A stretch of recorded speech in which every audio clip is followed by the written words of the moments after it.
शिया और सुन्नी की लड़ाई। सीरिया में पिछले साल दिसंबर में प्रेसिडेंट बशर अल असद का तख्ता पलटकर हयात तहरीर अल शाम यानी HTS और अबू मोहम्मद जौलानी ने गद्दी तो हासिल कर ली, लेकिन पिछले 7 महीनों में सीरिया उनके कंट्रोल से बाहर हो रखा है। ताजी खबरों से पता चलता है कि सीरिया इस वक्त एक और गृह युद्ध की ओर बढ़ चला है, जिनमें इसराइल मुख्य भूमिका निभा सकता है। सीरिया के दक्षिणी प्रांत स्वेदा में 2 समुदायों के बीच शुरू हुआ युद्ध अब एक अंतर्राष्ट्रीय विवाद का रूप ले चुका है। ड्रूज मिलिशिया और सुन्नी बेदोइन, इन जनजातियों के बीच बीते 2 दिनों से चली आ रही हिंसा के बीच अब इस्राएली सेना की भी एंट्री हो गई। यहाँ आपको बता दें कि ड्रूज शिया समुदाय है। मंगलवार को इस्राएली वायुसेना ने सीरियाई सेना के टैंकों और ठिकानों पर बमबारी की, जब सरकारी सुरक्षा बल स्वेदा में जारी झड़पों को काबू करने पहुंचे थे। इस्राएल का आरोप है कि सीरियाई सेना ड्रूज समुदाय को निशाना बना रही है और बेदोइन कबीलों की खुलेआम मदद की जा रही है। CNN की रिपोर्ट के मुताबिक इन झड़पों में अब तक करीब 100 लोगों की जान जा चुकी है। रिपोर्ट में यह भी कहा गया कि सीरियाई सैनिकों पर बेदोइन समुदाय के पक्ष में लड़ने के आरोप लगे, जिसके बाद इसराइल ने सख्त प्रतिक्रिया दी। इसराइली प्रधानमंत्री बेंजामिन नेतन्याहू ने बयान जारी कर कहा, यह कार्रवाई ड्रूज समुदाय की रक्षा के लिए जरूरी थी, क्योंकि इसराइल और गोलान हाइट्स में बसे ड्रूज लोगों के साथ उनके ऐतिहासिक और सामाजिक रिश्ते हैं। बता दें कि यहूदी और ड्रूज समुदाय एक दूसरे के बेहद करीब हैं। Aim right, achieve big. At KR Mangalam University, we provide you the platform to turn your dreams into reality.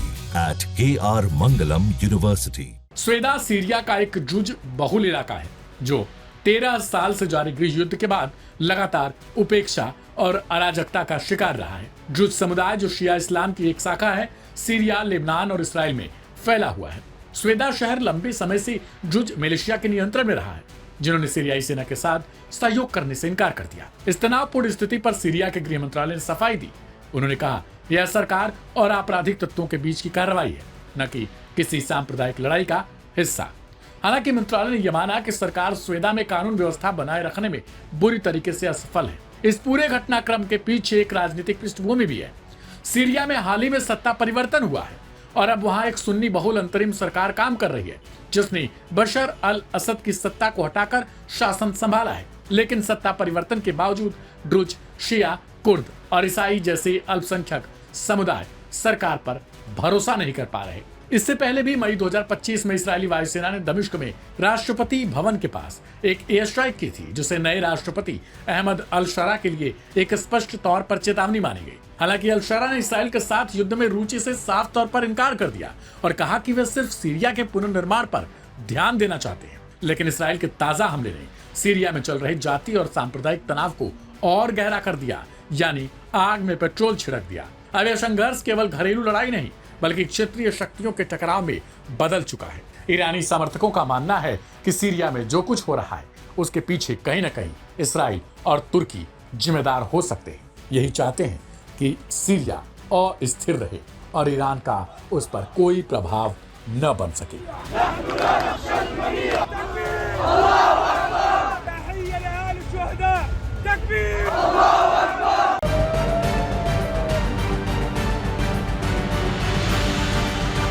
मध्य पूर्व में तनाव की आंच अब इसराइल के दरवाजे तक पहुंच गई है। ईरान समर्थित यमन के हूती विद्रोहियों ने इसराइल पर सीधा हमला करते हुए उसके रणनीतिक बंदरगाह शहर इलात की ओर एक ड्रोन दागा, जिसे इस्राएली सेना ने इंटरसेप्ट करने का दावा तो किया, लेकिन क्या यह वाकई में सच था, यह अभी तक सामने नहीं आ पाया। हालांकि इस हमले के दौरान कोई हताहत होने की खबर नहीं आई, लेकिन एक बात जिसने सभी को चौंकाया वह थी इस्राएली सेना की ये स्वीकारोक्ति कि हमले के वक्त किसी भी शहर में एयर रेड सायरन तक नहीं बजाया जा सका। आईडीएफ ने चैनलों को बताया कि प्रोटोकॉल के अनुसार सायरन एक्टिवेट नहीं किया गया, जिससे इस बात पर सवाल उठने लगे, क्या सुरक्षा एजेंसियां इस अचानक हमले के लिए तैयार थीं या यह इसराइल की चूक थी। इस बीच हूती विद्रोहियों ने न सिर्फ हमले की जिम्मेदारी ले ली, बल्कि इस्राएली प्रधानमंत्री बेंजामिन नेतन्याहू को सीधे धमकी दे डाली और इसके साथ ही एक बयान जारी किया जिसमें कहा गया, तुम एक अपराधी हो, जालिम हो और तुम्हारा अंत तय है। चाहे तेल अवीव हो, इलाद, रेड सी की गहराइयां या दुनिया का कोई कोना, तुम्हें अब कोई सुरक्षा नहीं मिलेगी। हुतियों ने साफ लफ्जों में कह दिया, वे अब केवल यमन या रेड सी तक सीमित नहीं रहेंगे। उनका अगला मोर्चा लेबनान, इराक, सीरिया और यमन से एक साथ इसराइल को घेरने का है। World-class faculty, cutting-edge labs and immersive learning. A vibrant campus life beyond the classroom. SGT University, nurturing future leaders. इससे पहले 6 और 9 जुलाई को हुतियों ने 2 कमर्शियल जहाजों पर भी हमला किया था। 6 जुलाई को मैजिक सीज नाम का एक जहाज डुबो दिया था। 9 जुलाई को ग्रीस का जहाज एटर्निटी सी हुती मिसाइल का निशाना बन गया, जिसमें कुछ क्रू मेंबर्स मारे गए और कुछ अगवा कर लिए गए। यह दोनों हमले ऐसे समय में हुए जब मई महीने में अमेरिका और हुतियों के बीच एक अनौपचारिक तौर पर युद्ध विराम समझौता हो गया था, जिसमें दोनों पक्षों ने एक दूसरे के जहाजों पर हमले न करने का वादा किया था। लेकिन इस समझौते में इसराइल को स्पष्ट रूप से बाहर रख दिया गया था। अब इसराइल लगातार अमेरिका से अपील कर रहा है कि वह हुतियों के खिलाफ अपने सैन्य ऑपरेशन दोबारा शुरू करे, लेकिन अमेरिकी प्रशासन इस मांग पर राजी नहीं हो रहा। एक वरिष्ठ अमेरिकी अधिकारी ने अल जजीरा को बताया, हुतियों ने अमेरिकी जहाजों को नहीं बल्कि इस्राएली लिंक वाले जहाजों को निशाना बनाया है, इसलिए हमारी समझ बनी हुई है।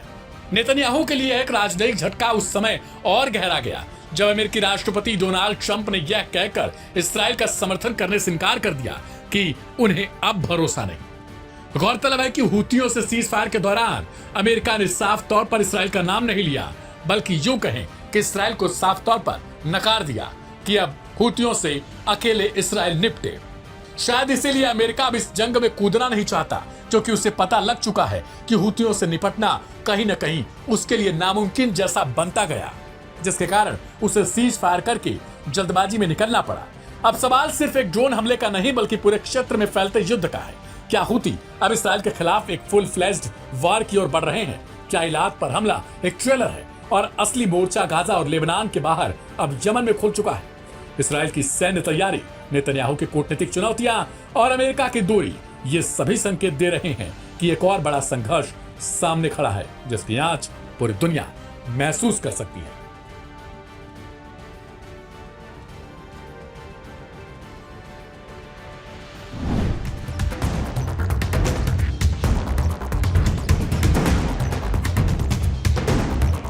मिडिल ईस्ट में चल रहे तनाव के बीच इराक के कुर्दिस्तान क्षेत्र में सरसंग और खुरमाला तेल क्षेत्रों पर मंगलवार सुबह ड्रोनों ने कहर बरपाया, जिसने अमेरिकी हितों को निशाना बनाते हुए तेल उत्पादन को पूरी तरह से ठप कर दिया।